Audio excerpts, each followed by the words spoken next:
Alright, hello everyone, welcome back. So today we'll move to another part for this course. We'll talk about the graph neural networks and also on graph representation learning. So before we have been discussing for the deep learning on images as well as on natural language processing, then today we will talk about how to use deep learning models to handle graph data instead. So this section we have 3 parts, and in today's talk we discuss about graph neural networks, then we can further talk about the graph neural network applications in the following lectures, as well as some other advanced graph neural network models. So here's the outline for today's talk. In the very beginning, we discuss what is a graph neural network and also compare with some other deep learning models we have been discussing already before. Then we can talk about how to use graph neural networks for learning the representations or the embeddings of graph data inputs. And after that, we can talk about the graph convolutional network. It is a very conventional graph neural networks proposed in the very beginning. And we can also talk about how to train the graph neural networks, the GCM model, for example. And after that, we can further talk about another improved version of the GCM model. It is called Graph Attention Net, or GAT by short. At the very end, we can briefly discuss some of the potential applications of the graph neural networks in different areas, to start some concrete problems. Okay, so in the previous part, we have been discussing how to use deep learning to deal with either images or deal with the sequence data like text.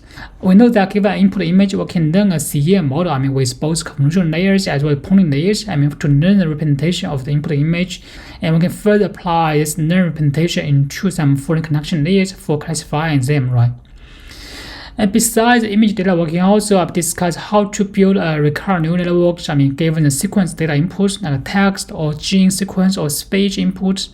And it can be represented as a sequence of data, right? With some orders there. So to capture the patterns of the orders, we can build some sequence models like LSTM or recurrent neural networks to learn the representations of the sequence inputs. And we can further do some classification or do the generation of the data, right? Okay, so here if we take a look at the data, the images as well as sequences, actually they have some patterns, the similarity between different with each other, right? So we know we have different kinds of images. If we take each pixel inside the image as a node, and we can also treat this pixel, nearby pixels as a neighborhood. Actually, these images can be represented as a grid structure, right? We have nodes, we have edges, and each node represents 1 pixel, and these edges denoting the nearby pixels among each other, right? In other words, these images can be represented as a grid, as shown like this one, right? As to the sequence data, if we treat each of the token inside the sequence as a node, as a sequential order, as edges connecting them, then the sequence that we have started before can be represented as a chain structure, right? So you can see, right, for the images as well as sequence data, they can be represented with some simple structure like either grid or chains. And therefore, we can propose some convolutional neural nets and recurrent neural nets to deal with them, right, before, as we introduced before. Okay, so in today's talk, we want to discuss another kind of data, which is called graphs. I think you have learned graphs in your discrete mathematics courses before, right? And also in your data structure and the algorithm courses. Then, what is the difference between graphs versus the images and versus sequence data? Is the graph more difficult to handle or not?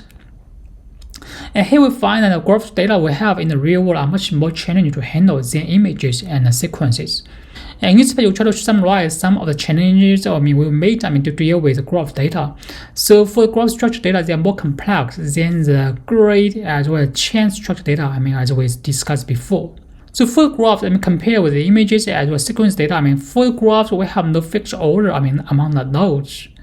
In other words, given an input graph, and if we try to represent the graph as a adjacency matrix, generally we have different representation of this matrix because we have no orders for the nodes, right? And this property will lead to some different representation in the matrices, and we have no way which matrix we should be defined and should be feeding into the models for learning. Also for the graphs, they have different sizes. For the images, we know we have different sizes of the images. However, for the input image, normally the size is fixed, right? It will be similar for the text data. When it comes to the graphs, given the input data sets with different graphs, then the size of graph can be very diverse. And we have various sizes, and it's very hard to decide this input and output layer, these dimensions. Also for graphs, we have diverse topological structures. It's very hard to learn the connectivity patterns among the nodes inside the graph structures. The graph can also be dependent on domains. for different areas or different domains, so for the nodes or for the graph itself, they will have different kinds of features inputs, right? This feature can also be in different modalities. They can be either some numerical features, or they can be some images or some text as the features. So the diversity in the features inputs as well the multimodality of the features inputs can be more, make the graph data much more challenging to deal with.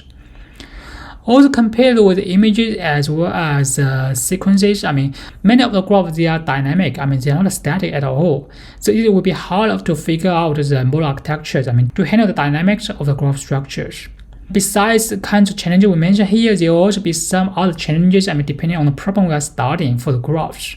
Therefore, you find that the graphs are much more challenging to deal with than the images and the chain structure sequences that we have been discussing before.